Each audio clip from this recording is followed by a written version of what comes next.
For centuries, a vast shallow lake was protected by towering mountains. But then Europeans found a way to the lush pastures around its shores. Inevitably, it became a popular destination, one that still holds a few surprises. I am Ashley Dowds, and this is my Africa, my home.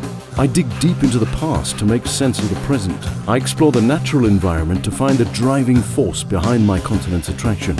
But it hides another face, an elusive side, filled with excitement and packed with adventure.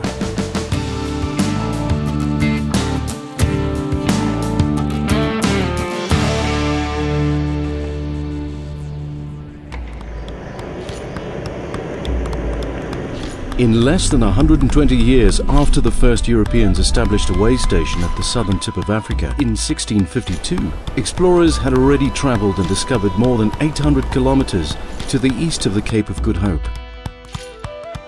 However, one extremely fertile valley eluded them, an evergreen paradise that was visited regularly only by the strandlopers, indigenous people that lived off the rich pickings offered by the South African coastline.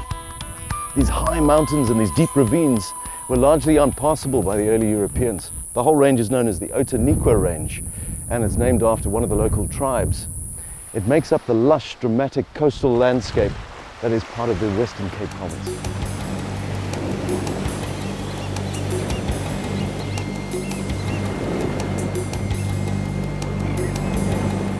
On its seaside, the estuary and surrounding landscape is protected by a narrow, very treacherous opening to the Indian Ocean. The Knysna River has over millions of years carved a way through the heads, as these landmarks are called. Entry into the protected bay was made extremely difficult by fast-flowing waters when tides changed and millions of liters of water exited the shallow lagoon, just to rush back a few hours later.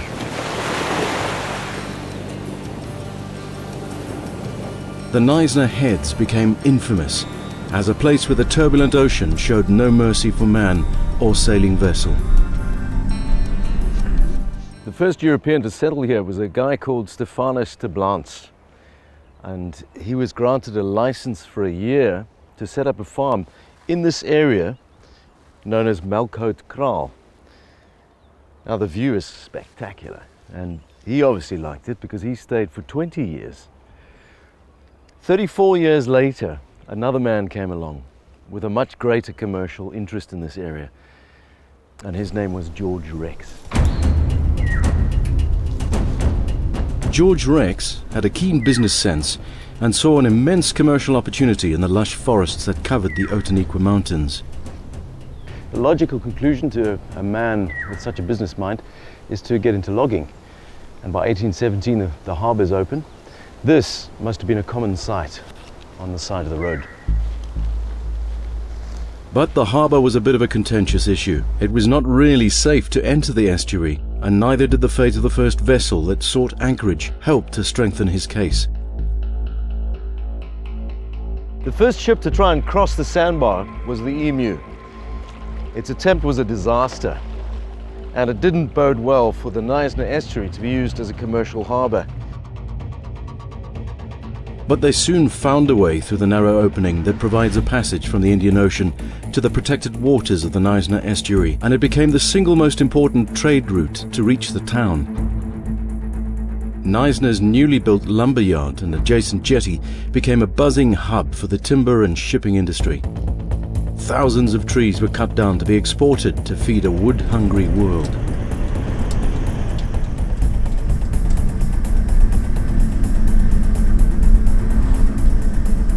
The trip high up into the mountains that now takes little more than an hour's drive required several days on foot before the arrival of vehicles. I point the nose of the big four-wheel drive in the direction of a small settlement, Diepwalla, where a memorial stands to commemorate rugged mountain men, women and children of the logging business of yesteryear. The Swedes, the apostles of Linnaeus. Yes, the apostles of Linnaeus. Yeah, all these guys that just came together. All the botanists. And the Italians. So Melanie, you're really the best person to talk about the history of the forest and the elephant. Having established this museum, You really do know the story?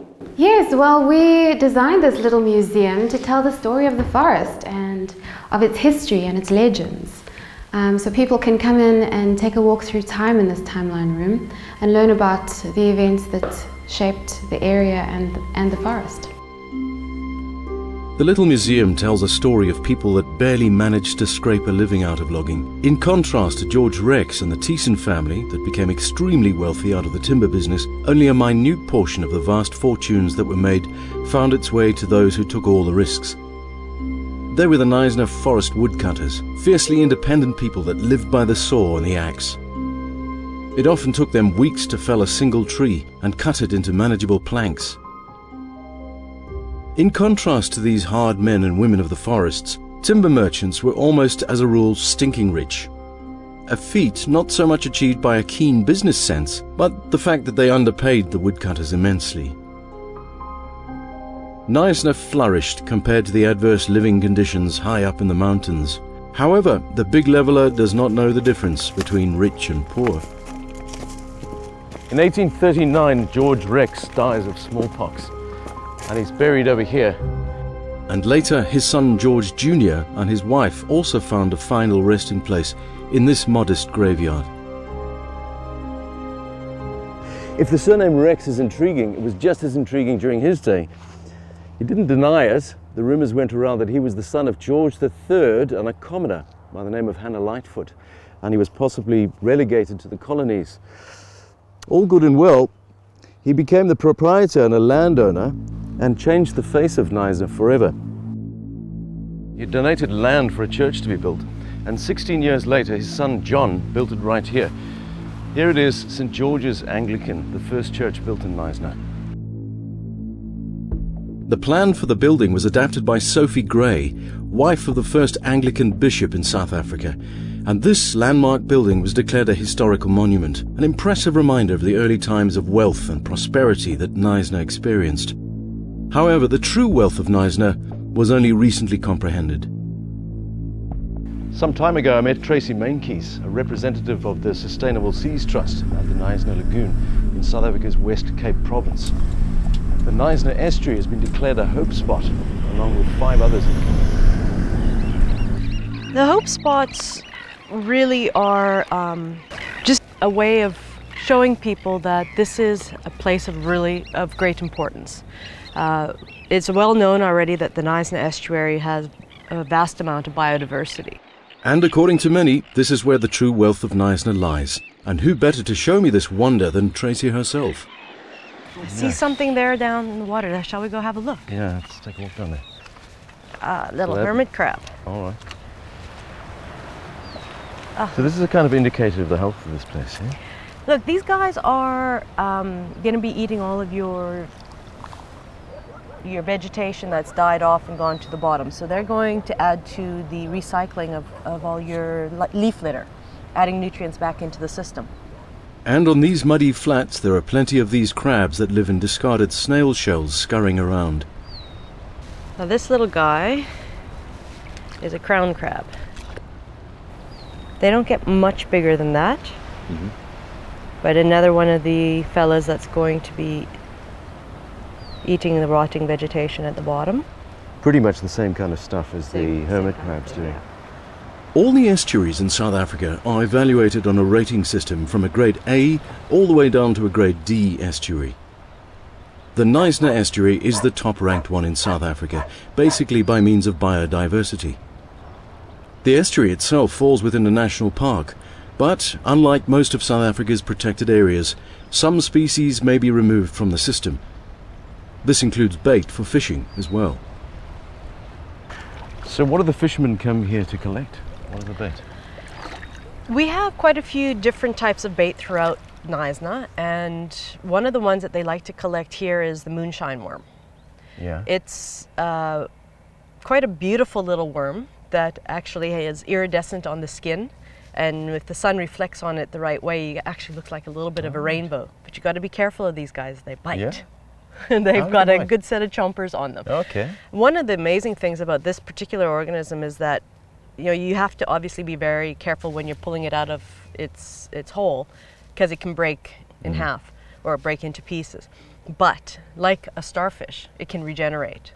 So if you have broken it in two, then you actually end up with two organisms growing out of it, which is a good thing, but you know, we don't want to obviously break them in half on purpose. But if you do happen to only get the top half out, you know the bottom half will survive. And you're using that to fish in the estuary, or can you use that at sea as well? Most of the fish that you're going to be looking for that enjoy this are going to be things like grunters and stingrays and so on. At another estuary in the mouth of the Breda River, I helped to collect another bait, another worm that's also found here in Knysna. They're called bloodworm. The bloodworm are quite big, aren't they? Yeah, no, those they'll actually takes a bit of work suck it out, yeah. Fish. But they absolutely love it. Yeah, it's one of their favorites. I tried my hand at catching moonshine worm. A big guy showed me the ropes. But if my family has to depend on my bait collecting skills to survive, I'm afraid they'll have to starve to death. Luckily, the fisherman that showed me how to catch had a lot of patience. But after losing quite a few of them, I detected some edginess in him and I decided to move on. You're asking that question. I don't know what that is. Oh, I see. It's this is a woolly sea hare, and they're usually quite a bit more pink in color than this guy. But really well disguised, huh? Yeah, especially when they get into the vegetation, they're a lot more difficult to see. But they're family of the nudibranchs. Nudibranch being, if you will, a nude lung or an open lung. Branchial. Yeah, okay. Exactly. Yeah. So their opening to their lung is actually on the back here. There's a slit on the back. I see that. Every now and then it opens up. There it is. He's opened up. And I guess you call it a sea hare because of the little ears. It almost looks like a rabbit. Yeah, it almost looks like a hare. Sea hares were once abundant in the Mediterranean, but when agitated, they excrete a purple colorant, and they were collected for this ink that was used to dye cloth. That nearly wiped out the population there. The diversity of species in this estuary is mind-blowing. Tracy sifts through the eelgrass to point out different species that the casual observer might miss. And you called it? It's a detrivore, which eats dead, rotting vegetation off the bottom. Detritus. Yeah. Also, this is a nudibranch's eggs here. This is what the tube worm hole looks like. It's actually still alive, but because it's not in the water, he's closed off. He's actually trapping the water inside. Oh, I see that. Crown crabs compete with other scavengers for morsels of organic food, and I would have missed it by a mile. But Tracy instantly picked up the telltale signs of one of the most intelligent creatures that live in the oceans. Hey, look at this. This is actually a very good indication. You can see all this litter here. Yeah. All these shells. This is usually a really good indication that there's an octopus around. Right, that he probably has layers. So let's have a look. Oh, look. Look, yeah. Look, there is something. Hey. I've never seen one so shallow, actually. See, he's very curious, this guy. Look at that. Let me try. Stick your hand out, That's because he can amazing, feel you there. Yeah, but he's going back in. This old engine block is a reminder of how marine life can adapt to the presence of foreign objects, and in fact to use it to their advantage. The old cylinders that once housed pistons have become the ultimate octopus home. And indications are that an endangered marine species may benefit immensely from an upmarket housing development.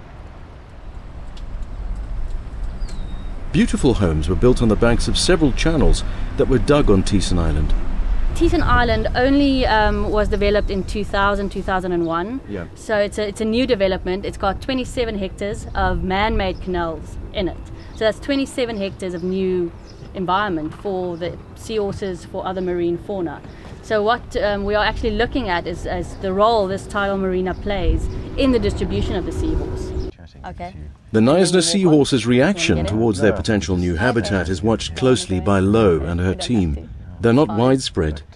Only occurs in the Knysna estuary. There's been fluctuating populations in the keelworms and the swartfly estuary, but pretty much it's an endemic species that only occurs here, and that's why it's so spectacular and so important to protect. So tell me something, are you quite happy for people to just come and dive here and to observe the seahorses? Definitely not. This is a small area where they occur. This is their natural habitat. The seahorse is endangered. It's protected under the South African National Environmental Management Biodiversity Act. You cannot remove it, you cannot disturb its area, you cannot collect it, it can't be in an aquarium. I managed to convince Lo to take me on an underwater tour to see the legendary Knysna seahorse in its natural environment. I've been warned to stay clear of the bottom and not to disturb it. If you can imagine a lot of divers going in the marina and stomping about, you'll destroy its habitat, you'll probably kill a couple of seahorses with that. So it's better appreciating the animal from a distance.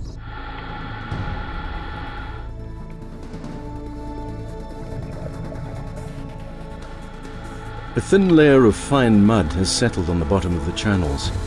Even though massive amounts of water enter and leave the channels of the marina with the changing tides, many of the channels are protected and mud is rarely stirred up.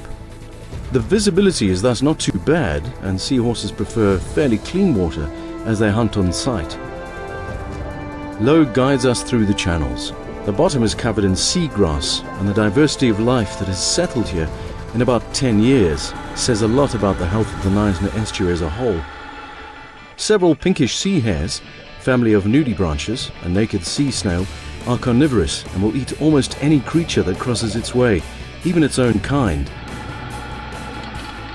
The seahorses have the ability to change color to fit in with the environment, and they're not easy to see by the untrained eye. In fact, Lo points one out, but it still takes me a while to make out the faint lines of this strange fish. The shallow water is easily penetrated by sunlight, and the rich plant cover on the bottom provides the ideal habitat for several juvenile fish. A small cuttlefish almost becomes invisible against this backdrop, and a variety of shrimp enjoy the relative safety of the marina. However, many of them are on the menu for the seahorses that almost needs to eat constantly, as they have very small stomachs, or, as Lo describes it, They do have a stomach, but it's kind of like half a stomach, so they have to eat all the time. The moorings offer shade, fairly dark places, where several small marine species hide out, and the boats anchored here prove to be the ideal place for me to bump my head against as we swim underneath them. This is shallow diving deluxe. The walls of the marina are stabilized by rocks stacked in wire baskets, and this adds to the solid base where plants and algae have settled. Although Lo's studies are at an early stage, indications are that the marina may have become a firm favorite of a population of Knysna seahorses. In fact, as Lo stated, the channels of the marina have added an additional 27 hectares, or just over 50 acres of new habitat for these iconic little fish. The marina is safe, it's away from all the currents coming in, but there's also quite a strong current flowing in and out in the marina. What they do is they need something to hold on to, otherwise little seahorse will go to where the current ends. So it needs something solid to hold on, usually vegetation, but pretty much anything we can find. So we found them without too much of an effort. It actually took longer for my brain to register and recognize the delicate and well-camouflaged figures of these magnificent little creatures amongst the beds of seagrass than what it took Lo to pinpoint several of them. The least I can claim is that I am one of the few people who have had the opportunity to dive with Hippocampus capensis, the Knysna seahorse. Knysna can be viewed as one of those places that have it all, or almost all. Tracy pointed out the magnificent life forms on a tidal sandbank, creatures that all play a decisive role in motivating this estuary to be declared a hope spot, and Lo shared the magic world of the seahorses with me. The long relationship that people have had with this estuary dates back more than 100,000 years. During the early days of European expansionism, sailors named one of the bays inside the estuary Featherbed Bay. Here they enjoyed the tranquility of the protected and calm waters, often after hair-raising times on the open sea. Attracted by its mild weather and tranquil waters, yacht owners find the estuary an ideal mooring place for their expensive toys. But leisure sailing vessels are not unique in finding sanctuary in the small vessel harbour at Knysna. Early morning. Tracy calls and asks me to join her at the moorings. There's something she's burning to show me.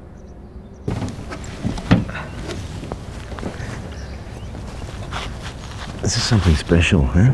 Yeah, they're fantastic, aren't they?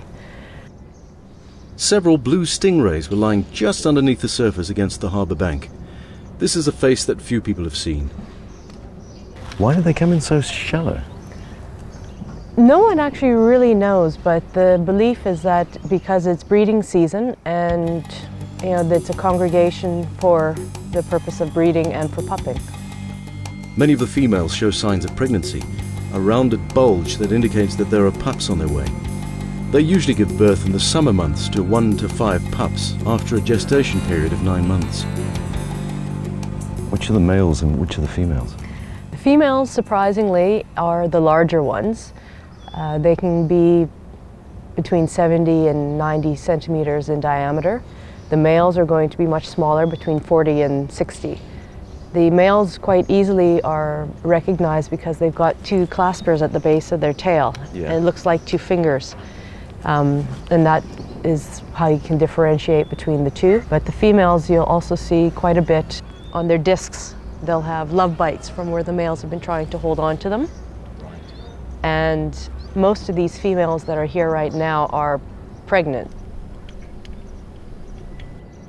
Given the amount of these rays gathered here, they are seemingly quite abundant in the Knysna estuary.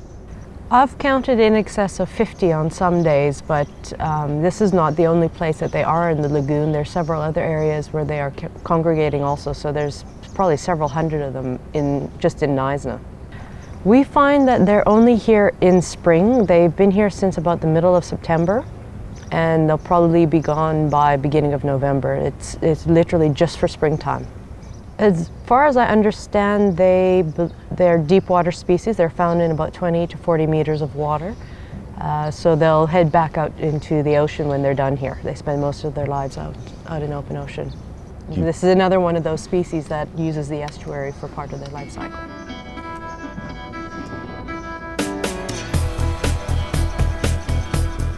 Diving with seahorses has whet my appetite to explore more underwater, and diving instructor Odette Williams suggested that we look at the conditions at a small coastal town, Buffalo's Bay, or Buffalo Bay, approximately 25 kilometers from Knysna. But the Western Cape province experiences the worst season for diving in many years. Oh, Odette, what do you think? It's a bit of a chop on the water. Not looking too good today, unfortunately. We're kind of limited with our conditions here at this time. The wind is blowing in the wrong direction, so what it does is blows dirty, horrible water onto shore. So we decide to give the estuary a go. What actually amazes me is the range of life found in the eelgrass. I've seen fleeting glimpses of the Knysna sand goby, but here is one quite relaxed while keeping a close watch on us. There is soft coral swaying in the current, and several species of small fish scurry around, always on the lookout for predators. Odette churns up some sand on the bottom, and this attracts an array of small fish that hang around to see whether they can find a morsel of food. This cold water ecosystem is fascinating, and the mass of sea life here is overwhelming.